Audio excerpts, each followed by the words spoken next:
Checo Perez surprisingly stays at Red Bull when everyone saw him leaving the Milton Keynes team, and reactions have been swift. Ricciardo has spoken out as his future is also defined by this decision. Christian Horner was clear and decisive about the future of his two drivers. In this video, we will discuss all the details. Let's get started. After weeks of speculation and every indication that Red Bull had lost patience with Sergio Perez, its decision to stick with him after Formula 1 summer break surprised many.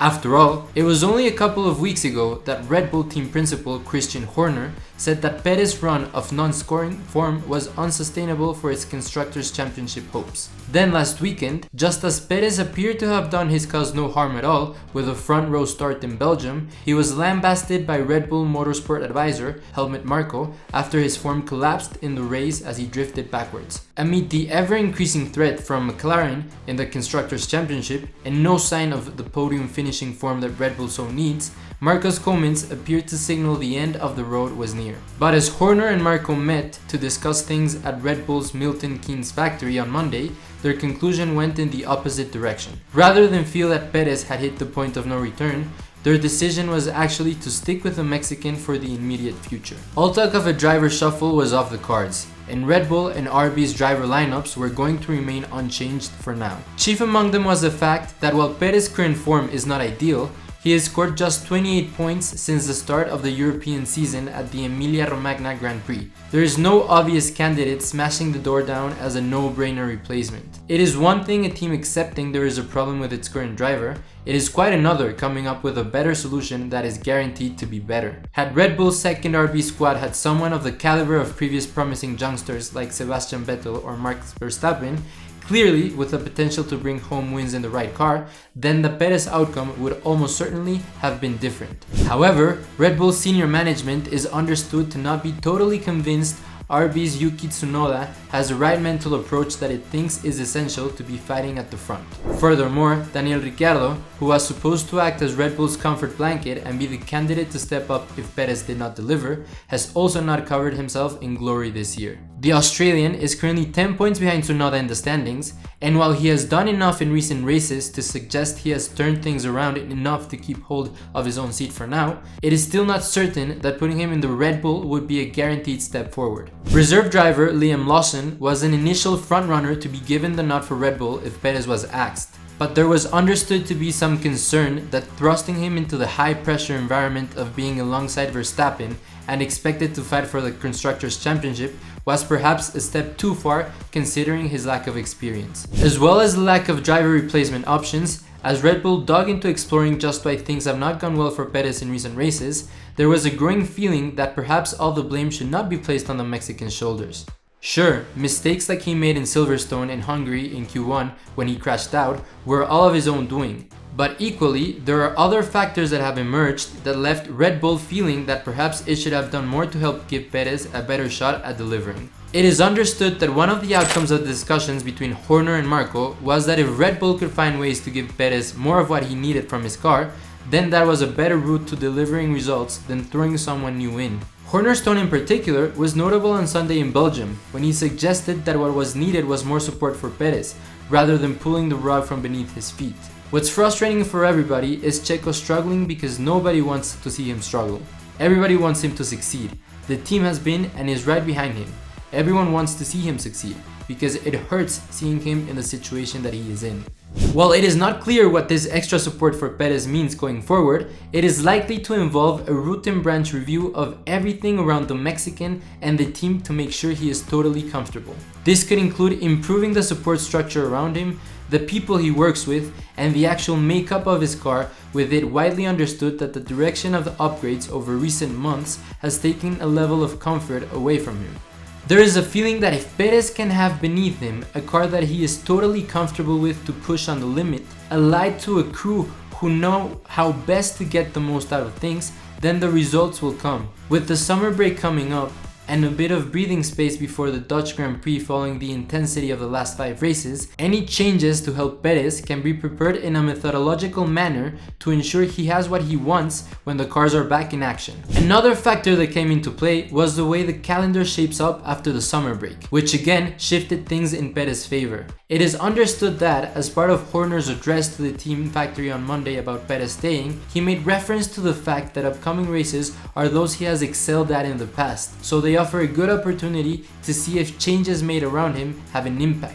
The next run of races are those where last year he produced some of his best results. There is Italy, second last season, and Baku, he had a victory in 2023, while he also had a 4th place finish in Zandvoort. Throwing someone else in at tricky venues like the next batch of Grand Prix would be far from ideal. What it all means is that Perez has brought himself some more time to prove that he can deliver what is needed to see out his contract. But make no bones about the fact that despite believing that it can give Perez the support he needs to turn things around, Red Bull is not ignoring the Constructors' Championship threat. On current trajectory, based on how quickly McLaren is closing the gap to Red Bull, the working-based team could be in front by the time F1 leaves the Singapore Grand Prix. So that weekend, with a mini break that follows before the triple header of USA, Mexico and Brazil, will almost certainly mark another key point for Red Bull to take stock again about where things stack up. If Perez has shown the uplift the Red Bull hopes it can help him make, then there is little reason to believe that he will not see out the season and roll into 2025. But if there is no change in form and McLaren succeeds in its march to the front to overhaul Red Bull in the constructors' standings, then do not rule out a switch, as Horner made clear after Belgium. I think for us the focus is on the Constructors' Championship. We've seen another 7 or 8 points taken off us again today. We need to turn that around coming out of the break in Zandvoort. Perez is staying for now, but the pressure remains on him to deliver. The one who was a threat to Perez was Daniel Ricciardo, but his future is already clear. Daniel Ricciardo will remain at Racing Bulls after Formula 1 summer break. As part of its mid-season review of the makeup of the Red Bull and RB teams, senior figures, including team principal Christian Horner and Helmut Marko, met at its Milton Keynes factory on Monday. While top of the agenda was what to do with Sergio Perez, with Red Bull electing to continue with him for now, part of its discussions involved the RB team as well. Yuki Tsunoda had been eager for a step up to Red Bull, but was always expected to remain where he is, while Ricciardo's future was more open. The Australian has had an up and down start to the 2024 season, where despite some flashes of speed, he has struggled to maintain consistently strong form. He had emerged as a candidate to be slotted in at Red Bull if Perez was dropped, but equally there was a chance that he could even be dropped with immediate effect and replaced with Liam Lawson if there were no signs of progress. However, with Ricciardo having appeared to turn a corner on his campaign and being promoted into the points in Belgium last week, it is understood that Red Bull was sufficiently satisfied with his performance to feel there was no need to make a change for now. RB has long insisted that while Ricciardo had some difficulties earlier on the year, it was important that the team worked hard to make him feel more comfortable in the car. CEO Peter Bayer told recently, "Daniel certainly has helped us tremendously. Looking back last year when he joined the team, he brought a whole new energy and spirit into the team, and he has been extremely helpful in supporting Yuki. Yuki has just stated very recently that he still keeps learning from Daniel. It's part of our job, also as a mission from the shareholders, to develop drivers, and that's what we currently do." Ricciardo is expected to take part in a filming day with RB at Imola on Wednesday, where Lawson is also set to get a run. Speaking ahead of the recent doubleheader in Hungary and Belgium, Ricciardo made no bones of the fact that he knew his F1 future rested on delivering to his best. "I haven't been told anything, but I've told myself, fucking do it, go fast," he said. "You got 2 races to give it hell, and that's honestly not even with the idea of moving up. It's even in my turn just trying to lock something in for next year. So yeah, I intentionally came into the weekend telling myself that these 2 races could be 2 of the most important of my not only season, but potentially career. So yeah, they haven't specifically said anything to me, but I've said enough to myself." On the other hand, we have to talk about the pilot transfer market, because Williams has revealed it first approached Carlos Sainz about an F1 drive in Abu Dhabi last year, before anyone knew Lewis Hamilton would replace him. Following months of intrigue about Sainz's future, it was announced on Monday that he had agreed a deal that will commit him to Williams for at least the next 2 years. It came after the Spaniard had quarter offers from Sauber, Audi and Alpine, while he had also held out hope of Red Bull or Mercedes opening doors for him. But the decision to commit to Williams comes after its team principal, James Valls, said it had been clear for months that Sainz was his #1 target, and that an approach had been made even before it became clear he would be leaving Ferrari at the end of this year. The conversation has been many months, explained Valls in a call with media on Tuesday. It hasn't been weeks, of which you've been privy to some of it because it's been a bit more public than I would normally do with a driver discussion, but it actually started way back in Abu Dhabi last year. While Sainz did not appear to be on the open market at the time, and many expected him to remain at Ferrari for 2025, Valls said he approached him at the F1 finale because he felt he had a chance of winning him over. There's only one driver I spoke to in Abu Dhabi last year, only one, and it was Carlos, just to be super clear. I didn't spread bet, I went for one driver that I thought would make the difference. Valls believes that off the back of his team's finishing 7th in the Constructors' Championship last year, Williams could make enough progress to convince Sainz to jump ship from Ferrari. But those hopes fell short when Williams' 2024 campaign started on the back foot due to its car being overweight. I thought, for complete transparency, that we wouldn't have the weight on the car, and you don't know the numbers. But if we would have been in point scoring position every weekend, I actually think it would have been a more difficult choice for him to stay if Ferrari was more on the rocks, and I didn't know that it would be. My point was to position myself in the most sensible way possible for that, but performance drives everything. If you're in the points, you have a lot more phone calls than if you're not. It was only when Hamilton's Ferrari deal for 2025 was announced in February that Valls knew his chances of landing Sainz had been considerably improved. Asked if he knew about Hamilton in advance, Valls said, "I had no inkling at all. That was a complete shock to me. When Lewis was announced, absolutely no idea. I knew Lewis had his heart set there eventually, but I also know the end of that deal because I was part of it. And I was knocked off my chair the day that happened." While Valls held talks with other drivers in recent weeks, including Valtteri Bottas and Esteban Ocon, he said that was only done because there was fear that Sainz deal was going to fall through. "I didn't call or contact anyone else," added Valls. "In fact, the only time I did was later in the program where it became very clear that Carlos may not join us. And at that point, I've got to make sure that I put my eggs in multiple baskets to cover it off. But he's aware of when I did that, and it was very late on in the process." While there have been rumors in recent weeks that one of the elements Sainz wanted before committing to Williams was an exit clause that allowed him to join Red Bull or Mercedes if a seat opened up, Valls has clarified that such an element does not exist. Asked about the rumors that have appeared in some media about an exit clause, Valls said, "There are precisely 10 people in the world that know what the interior of the contract holds. Just 10. And I guarantee you, none of you on the call is it. No one in this company is it. And particularly sad around me at the moment. The Carlos camp know, and I know what's inside that.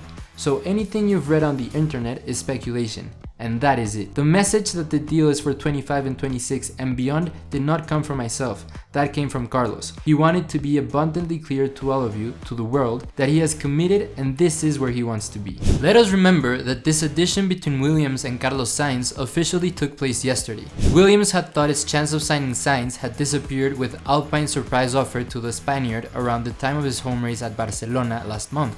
But after team boss James Valls suggested over Belgian Grand Prix last weekend that he was confident of securing Sainz services after all, the deal has finally been done. In a statement released on Monday afternoon, Williams announced it welcomes Carlos Sainz for 2025, 2026 and beyond. He will replace Logan Sargent in racing alongside Alex Albon next year, with Williams' statement saying the team would also like to thank Logan Sargent for his hard work and dedication over the past 2 years, and that Williams will give Logan every support as he looks to continue his racing career for 2025 and into the future. This statement and a later confirmation from Valls suggests Sargent will not lose his drive mid-year, as has twice been rumored over the first half of 2024 campaign. "I am very happy to announce that I will be joining Williams Racing from 2025 onwards," Sainz said. "It is no secret that this year's driver market has been exceptionally complex for various reasons and that it has taken me some time to announce my decision.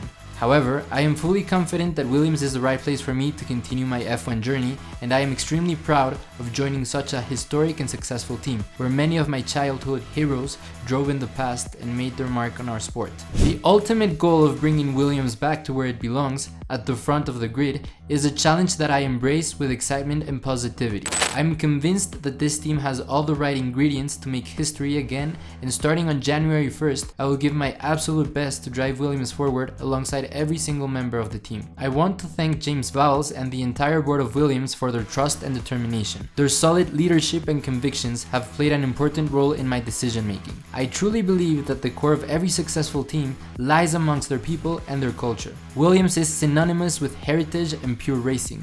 The foundations of the project that lies ahead of us are very strong, and I'm really looking forward to being part of it starting next year. Val said, Carlos joining Williams is a strong statement of intent from both parties. Carlos has demonstrated time and again that he is one of the most talented drivers on the grid, with race-winning pedigree, and this underlines the upwards trajectory we're on. Carlos brings not just experience and performance, but also a fierce drive to extract every millisecond out of the team and car. The fit is perfect. In Alex and Carlos, we will have one of the most formidable driver lineups on the grid, and with huge experience to guide us into new regulations in 2026. Their belief in this organization's mission demonstrates the magnitude of the work going on behind the scenes. People should be in no doubt about our ambition and momentum as we continue our journey back to competitiveness. We are here, we are serious, and with Williams owner Darlington's backing, we're investing in what it takes to return to the front of the grid. I also want to thank Logan for everything he has done for the team, and know he will continue to fight hard for us in the races ahead. In signing with Williams, Sainz turns down what is reportedly a lucrative offer from the Sauber Audi project, where he long topped the list of desired candidates. This move makes it more likely that Sauber will retain Valtteri Bottas, a Williams target had it not got Sainz, for 2025, assuming he is wanted by incoming new boss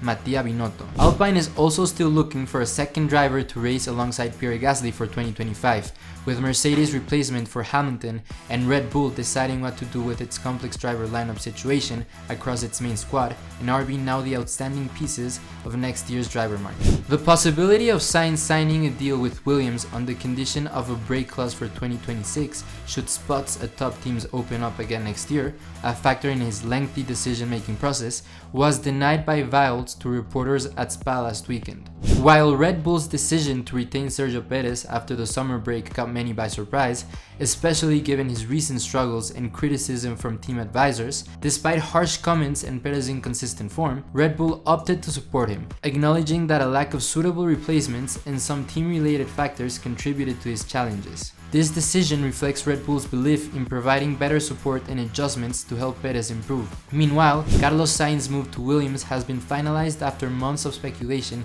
and interest from other teams. Sainz chose Williams for their leadership and commitment to improvement, aiming to strengthen their driver lineup and return to competitiveness. Daniel Ricciardo will also remain with Red Bull's second team, having shown enough promise to keep his seat despite a rocky start to the season. These decisions highlight the importance of stability and strategic support in achieving long-term goals for both Red Bull and Williams. The Milton Keynes team hopes to turn Perez's season around with better backing, while Williams aims to leverage Sainz's experience to climb the grid.